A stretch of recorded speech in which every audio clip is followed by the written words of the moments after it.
Greetings, all of our bootstrappers and very important kiddos. We have a special, very important kiddo today. In fact, Austin, he's really not a kiddo. Who is our very important kiddo today? You all know him. You all love him. Well, actually, I hope you all don't love him. He is our very own graduate Connor. Bonjour. Connor graduated. He went through his commencement ceremonies for high school today. Nux. Now you don't get one. I was going to move it anyway. Anyway, I know it's a little bit rogue, and I hope the very important kiddos out there won't be too disappointed that we're taking a special day today to spotlight Connor and his amazing efforts in graduating. Connor, congratulations. You know what we're going to do later, right? Mm-hmm. Spin that wheel. Yeah, we're going to spin our scrummy prize wheel, and for the first time, Austin won't be spinning. Uh-huh. Our Vic Actually, it's will not be the spinning. first time you messed up. We respun to make a solution for that.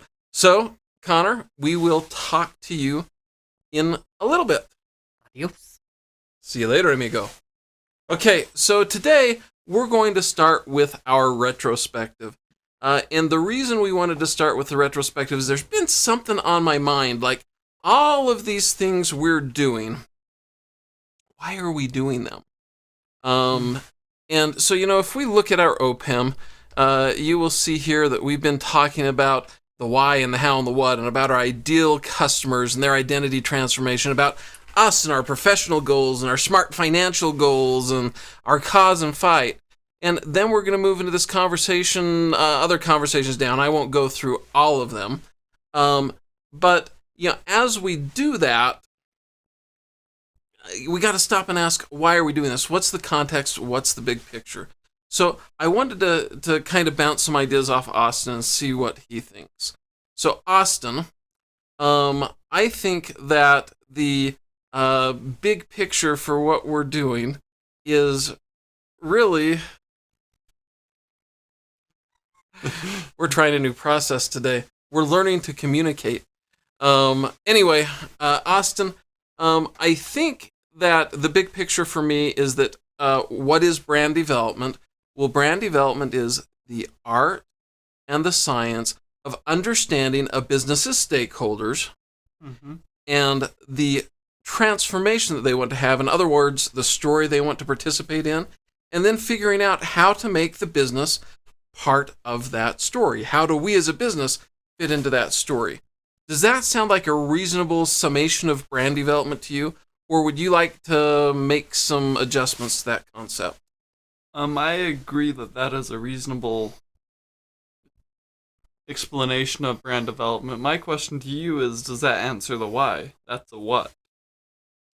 Okay, that is what brand development is. And of course, how you do brand development is a journey that we're exploring right now and hope to share with you in a few months in a way that you can consume it and digest it that isn't all crazy scatterbrained like what we do today. So you said, why brand development? That's an interesting question. So I'll turn it back on you and assume that you've got an answer. Why brand development, Austin? You're assuming I got an answer, so let's see if I can pull one up. I feel like the reason why we are studying brand development, because that's the reality, that's what we're doing, is because we want to help support those who are interested in building their brands and building their businesses. So I feel like that's the why. But why should they care about brand development? They should care about brand development because it gives them it gives people their signature. I was recently watching a YouTube channel where a lady made cakes. Like, it was a short channel. There are a lot of ladies that make cakes on YouTube. I'm making an important point here. I was trying to help. Yeah, but this lady had people who stole her videos quite often. So she made a decision. What we're going to do is the first layer of that cake, we're going to put this cream filling on it. So that whenever you see a video with this filling on it, you know that that's my video. Or it's a green cream filling. And you know it's her video because people don't put that type of filling in the cake, usually. And that's kind of what the goal of branding is. It's to give you the ability for people to say, that is who you are. Yeah, I think why brand development is so important is because you have to be able to let your potential customers know who you are and how you fit into their story. They don't care about you until they know how you can help them, and that's what branding helps us do, is communicate to them how and why we should be part of their story. So, okay, I want to drill into just one more detail today. We're not going to get into, so we said that brand development is the art and science of understanding your stakeholders, the story, the transformative story that they want to go through, and how we fit into that story as a business. I don't want to talk about how we fit into the story or what the story is today, but what I do want to talk about is who are the stakeholders. Austin, name for me some of the stakeholders that you think we need to understand. Well, I guess the stakeholders that we truly need to understand are our team, and our partners, our customers, our ideal customers, and any customer, and then the owners. The owners, and I would add number 5, prospects. Prospects. So, yep, people who are prospective customers. And so those are the 5 key stakeholders we need to understand. There is actually one more stakeholder, Austin. Stakeholder number 6 is the people that we're fighting for. When we talk about our cause, who is it we're fighting for? And so those are the 6 stakeholders. And so this is maybe the first Circle Pie Creative original thought. It may not be. I might Google it and find out it's not. But as far as I'm concerned, Circle Pie Creative's first original brand development thought is the 6 stakeholders that every business has to understand and engage. You like it? I think I do. Okay. So anyway, I just wanted to provide that context for what is brand development and why are we so focused on it right now and what will it look like in the future. Okay. Austin, are you up first with our sprint review today? Or am I? I think I am, huh? I mean, it's kind of a mix because we both chatted about this, so how about we hop on over to Homemaker Smurf and talk about the 5 whys.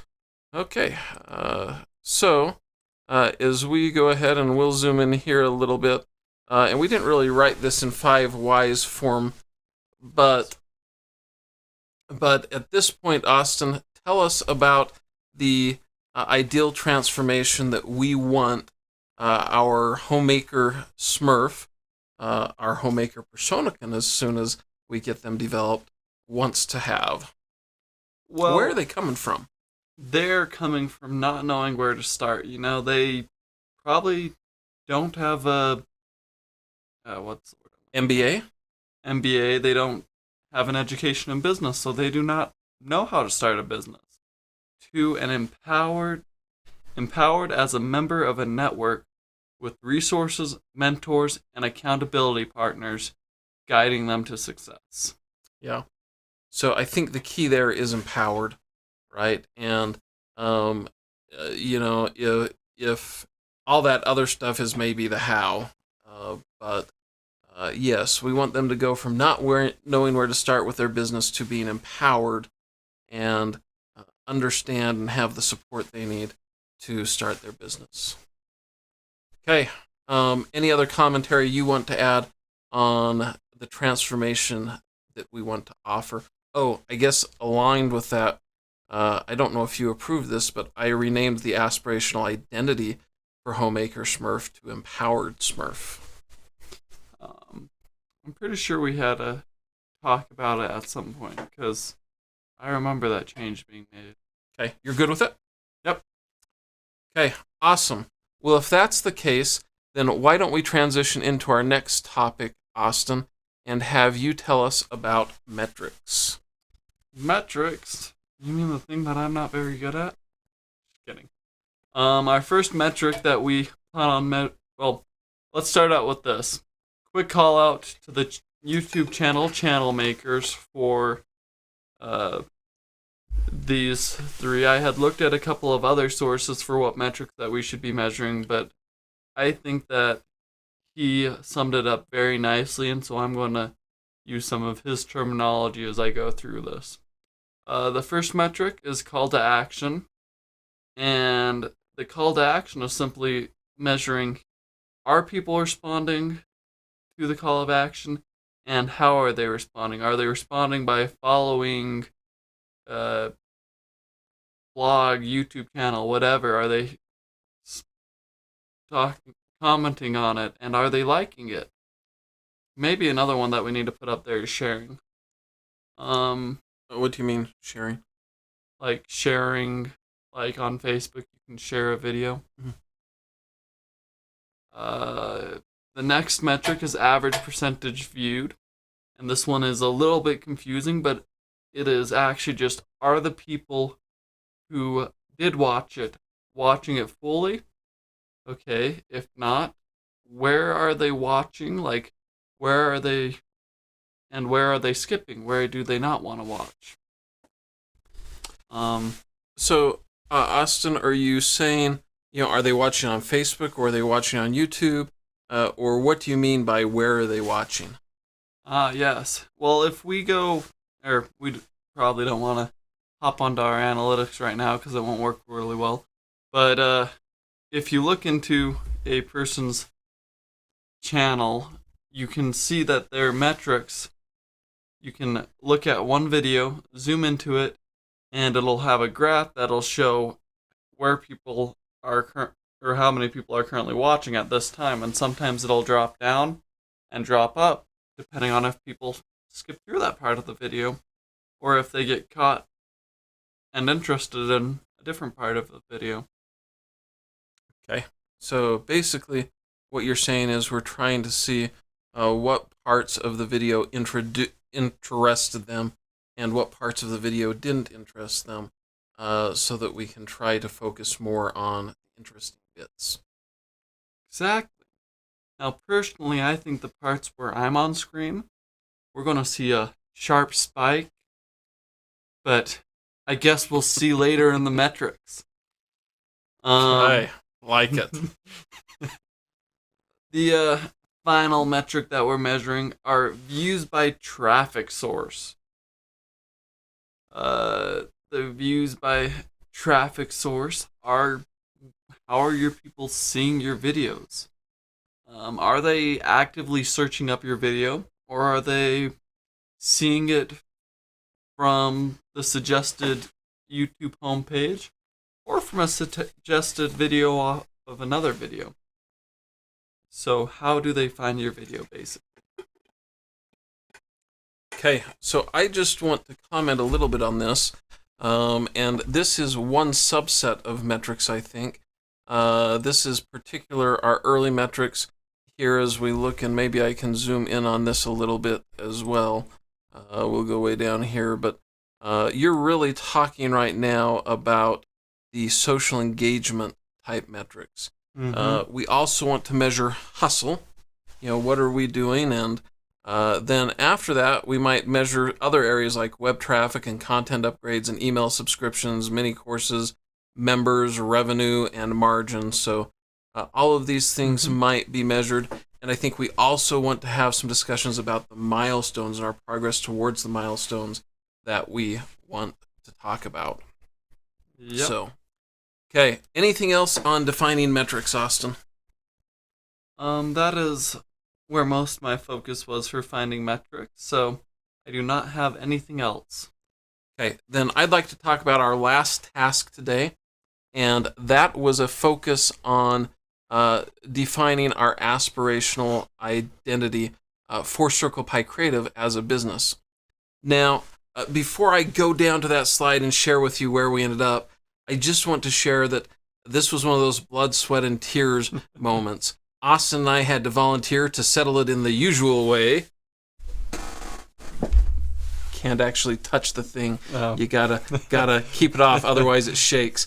And in the end, it was a big struggle between the two of us, but Austin had to concede that all of the other vested parties at Circle Pi were aligned with my belief on determining this. And what's really important is that Connor, who you met earlier and will meet again, offered some really strong insight as to why the thoughts I was having were actually so important. The challenge was when it came to reconciling our opinions about what our aspirational identity looked like from the perspective of our brand archetypes. We could look at the natural average, meaning everybody's equal, or we could look at the weighted average based on the voting shares that each member of the team has. And when we looked at voting shares, went one way. The first two were the same always, but the third and fourth flipped depending on which we looked at. And Connor, in all his wisdom, he is truly the sage one among us, said, I think it's really important that we go with the weighted average based on our voting shares. And he said the reason for that is because that will lead stability. That provides a rudder and allows our sage leaders, mom and dad, to help keep us pointed in the firm direction while allowing the rest of us to help shape the future and pull us just a little bit gently in the right direction. And I thought that was absolutely brilliant and insightful information, so I really appreciated Connor's thoughts there. So we went with a weighted average based on the voting shares that each team member has. And our brand's aspirational identity using archetypes is, first of all, that number one, we are creators. Circle Pi, and I shouldn't say we are creators, Circle Pi Creative, the identity of Circle Pi Creative is that of a creator. And the creator that came to mind for me when I was thinking about this is this little girl from a video by Lego about making things. And this little girl says, hey, I want to create things, and I don't want you to help me all the time. Sometimes I want to do it on my own, even though I might get it wrong sometimes. And so for me, that creator, the fact that, hey, we're going to try and do this, we're going to figure this out, we're going to get creative in our solutions, and yeah, sometimes we're going to get it wrong, but ultimately we're going to learn and grow, and that's okay. That is key. That is at the center of our identity as a brand at Circle Pi Creative. The next one was the Sage, but I should check to see whether Austin's got some thoughts. One of the thoughts that I have about Creator is that we want to show ourselves as in part, we also want to attract creators. We want to help those who are creatives, and we want to be creative ourselves. If that makes sense. Yeah, you're right. One of our core, and Brainy is by definition a creator, right? And then also we anticipate that Homemaker is also a creator. So, okay. So let's move on to the Sage. And this is our secondary archetype. And this one is important to me. In fact, if I was voting by myself, Sage would be number one every time. Because for me, the Sage is represented by the wise university professor that really cares about his students. I had a couple of those during my university experience, and has gone out and done it and come back and just wants to share the practical wisdom that they've amassed. And that's what this little kiddo who's at the chalkboard pointing at nothing right now, because we didn't put anything on the chalkboard, really represents, is the fact that sage wisdom from a professor, from an experienced person, represents. Austin, anything you want to say about the sage? I think I'll save my comment until magician because I would like to make a note after magician about both. Okay. So let's talk about magician. And so for me, the magician we're talking about isn't the magician that we see on a stage, right? And actually Austin helped with this too. But it's more the Hermione Granger type wizard magician. Somebody who just has all this knowledge, they get it, and they know how to get it done. And because they show so much wisdom, it's almost magical, the shortcuts they provide. And I have to admit that I initially had a hard time with magician because I wanted to be a creator and a sage who shared everything that I knew with everybody. And magician, by very nature, never reveals the secret of their trick, right? And so that didn't align fully with me. But then I came to grips with it from this perspective, the perspective being that I want to provide you tools that make it easy for you.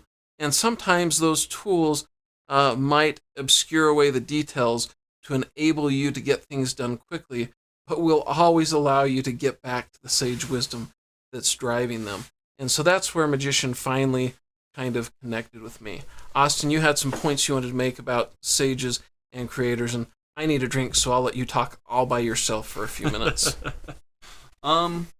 My note is that as we go through these aspirational identities, I just barely made this notice, but they really do fit in with who we are reaching towards. And by that I mean, he commented earlier, creator matches up with homemaker and brainy smurf, but if we look at sage and magician, well, that fits up with handyman and provider smurf. Our provider wants to be able to somehow magic up and build up a business and provide for their families, and our handy smurf, well, they want to use their sage wisdom and in some cases their magical ways to be able to help others. And so I just wanted to note that we have a second way of seeing. We have two witnesses that we are going along the correct path. Hey, I just wanted to make one observation. I'm not 100% aligned with you on that, and that's okay. Don't get heartbroken. Here's what I feel like. I think that Homemaker and Brainy are absolutely the creator and sage, at least sage wannabes. I mean, let's be fake. Let's be honest. Sometimes you fake it till you make it, right? So yes, those two fit the creator and sage. I'm not sure that they're a magician. There might be a different tertiary. And in fact, maybe those are switched for some of them. Maybe they're more focused on just quickly revealing they're more of a magical solution. And I still don't know what their tertiary is. When I look at handy, when I look at provider, I'm not sure that creator fits in there. They might be an everyman. They might be. I'm not sure what the primary aspirational identity is for those two because they're possibly more focused in the services area, sage and magician. So I think it's they're not going to have the same primary, secondary, and tertiary as they are. We may have some in common, but they're not all going to be identical, I guess is what I'm getting at. I can understand that and see where you're coming from. I guess really the reality is that when we look at it, our customers are probably going to have at least one of these. And that's probably what our goal is. Or would you disagree with that? I don't know whether it's a goal, but I would agree that probably there's going to be some overlap. Got it. Hey, anything else you want to say about brand aspirational identity for Circle Pie Creative Austin? There is not. Okay, so what I want to do then is move on to the technical retrospective, if that's okay with you. Okay. And first of all, why don't you tell us what we resolved about R&Rs and Connor and the conflicts we had there? It solved itself. Whoop, whoop. It was like a magician came through and struck lightning bolts to clear away his job. AKA, he works for a school, and school just got out, and so now he's going to be working earlier in the day. Okay, so it resolved itself, and today he was able to drive himself, and he still got back on time early, so that worked out really good for us. Okay, so a couple of technical things that I told you I wanted to do last time we met. First of all was that I wanted to have solo mode shots because I wasn't able to kind of be me, be where I needed to be, and do that. And so I want to show you our new solo mode shot. Hello, this is Austin. Today, James is not in, luckily for the rest of you. Oh wait, don't press the button, Connor. He's still in. Okay, I went too far. Anyway, when I need to do solo mode stuff, or Austin needs to do solo mode stuff for that point, we now have some solo mode shots that will help support us. So we got that done. The other thing is I added some audio compression to help eliminate the blowing you out. Now, I've got concerns that I might have to make some preamp adjustments as well, so we're going to do a test here and check and see how it worked out. Okay? Are you ready to rumble? Not with that bad attempt at copying that famous catchphrase. Yeah, since it's let's get ready to rumble. And he holds it out for a lot longer. Yeah, and he sounds a lot better when he does it too. But the question is, did I blow things out or did the compressor do the job? And I'm concerned that I might have to adjust preamps as well. So we're going to have to dig into that a little bit more, but we'll hear what happened and what it sounded like here after the show. We'll do a test. Okay, so I think that's everything, Austin. Is there anything else we need to do? Are we done? You know, I think there might be one more thing, but I think we can just skip over it. Oh, what is that thing? Or who is that thing? That thing is Connor. You guys are Connor? so loud. Oh, did we wake you up? Yeah. I think you had some padding down here or something. Yeah, well, we do have padding for our feet. If you'd slept under the desk instead of behind the desk, you would have had padding. Oh, why didn't you tell me that beforehand? Jin sleeps there all the time.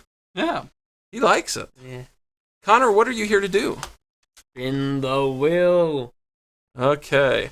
This is going to be interesting. We actually probably want to go to the center shot. This is a good Yes. example of us using that shot. Push it We out of the didn't way. even know we'd use it today. Okay. So, Connor, we want you to go ahead and spin the wheel. You just click on it. Okay. Round and round and round it goes. What Connor will win, no one knows. Keychain. I'll take the keychain. Okay. I'm always losing my keys. Or are they your keys? I can't remember. I would say they're my keys that you're losing all the time. Okay, awesome. Maybe the So, keys to your sanity. Oh, those are gone a long time ago. so Connor won a keychain. Hey, Connor, is there anything you want to say about graduation today and the experience you've had through 4 years of, or I guess 3 years of high school and what, 12 years of total academic experience? Is there any wisdom you want to impart? If not, can you wrap up our show for the day and we'll call it quits? Well, the only piece of wisdom I have, do it for your mother. The smile on their face will be priceless at the end. By that, you mean graduate from high school or walk during the graduation ceremony? Probably both.